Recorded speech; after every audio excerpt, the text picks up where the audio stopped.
জয় গুরু। কাশ্মীরে যে জঙ্গি হামলা ঘটল তা থেকে এক সৎসঙ্গী পরিবার কিভাবে ঠাকুরের দয়ায় রক্ষা পেলেন সেই ঘটনাই আপনাদের সামনে তুলে ধরব। কাশ্মীরে যে জঙ্গি হামলা ঘটেছে এ সম্পর্কে শ্রী শ্রী আচার্যদেব আমাদের কি বললেন সেই কথাই আপনাদের সাথে শেয়ার করছি। যে জঙ্গি হামলা ঘটেছে কাশ্মীরে তা সত্যিই অত্যন্ত বেদনাদায়ক।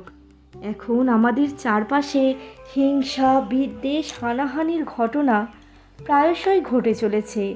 চারিদিকে যেসব ঘটনা ঘটছে তা থেকে বাঁচার একমাত্র উপায় ঠাকুরকে ধরে থাকা, সদ্গুরুর চরণে আশ্রয় নেওয়া।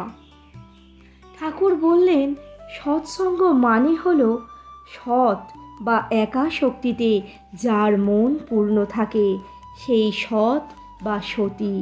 একজন যদি সদ্গুরুর সঙ্গে, ঠাকুরের সঙ্গে শারীরিক ও মানসিকভাবে যুক্ত হয়ে থাকে তবেই সে সৎ হতে পারে।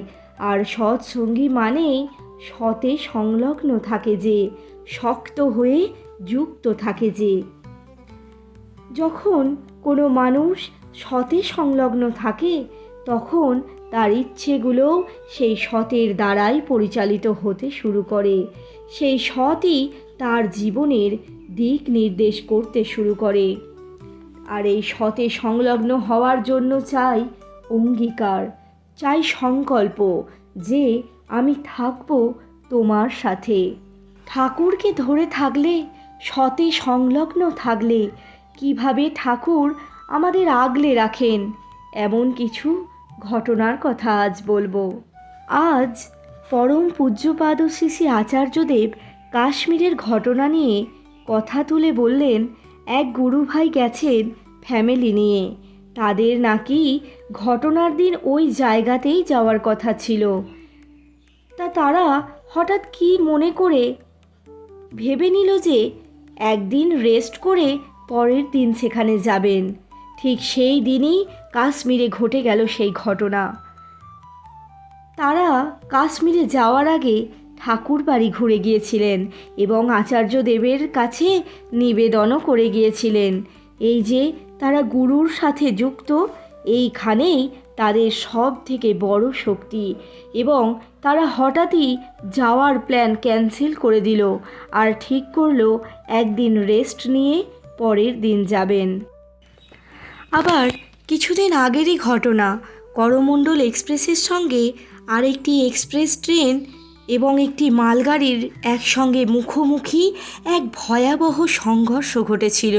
সেই বীভৎস দুর্ঘটনায় যেখানে প্রত্যেকটি কামরায় প্রায় প্রত্যেকজন আহত নয় নিহত হয়েছেন, সেখানে যে যে কামরায় যতজন গুরুভাই ছিলেন সবাই রক্ষা পেয়ে গেলেন, কারো কিচ্ছু হলো না। সংযোগটা এমনই, ওই দুর্ঘটনার মুহূর্তে তখন আমাদের সান্ধ্য প্রার্থনার সময়, আর গুরু ভাইরা যে যেভাবেই হোক ওই মুহূর্তে শুধু ওই প্রার্থনার সূত্রটুকুতে তারা ইষ্টের চিন্তায় মগ্ন ছিলেন। তাহলে কেবল ওই মুহূর্তের মগ্নতার জোরেই তারা প্রত্যেকে এইভাবে রক্ষা পেয়ে গেলেন, একমাত্র সেই সতে সংলগ্ন থাকার কারণে। তাই সতে সংলগ্ন থাকার জন্য আগে লাগবে নিজের অঙ্গীকার, নিজের উৎসর্গ, নিজের পার্থিব সুখ, বস্তুগত সম্পর্কগত যত সুখ আছে সব কিছুকে উৎসর্গ করে দিতে হবে। তুমি, শুধু তুমি মাত্রই আমার থাকো।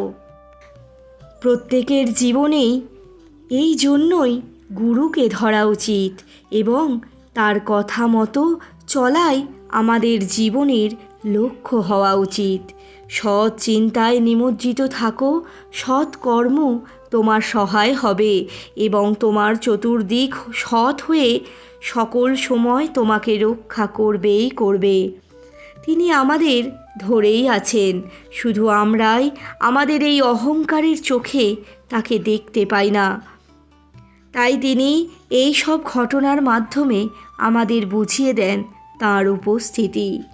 শ্রী শ্রী ঠাকুরের প্রতিটি কথা যে মানুষের বাঁচা ও বাড়ার উপাদান তা সবাই বুঝেও বোঝে না, তাই তিনি আমাদের প্রতিটা পদক্ষেপে সেটা বুঝিয়ে দেন। জয় গুরু, বন্দে পুরুষোত্তমম।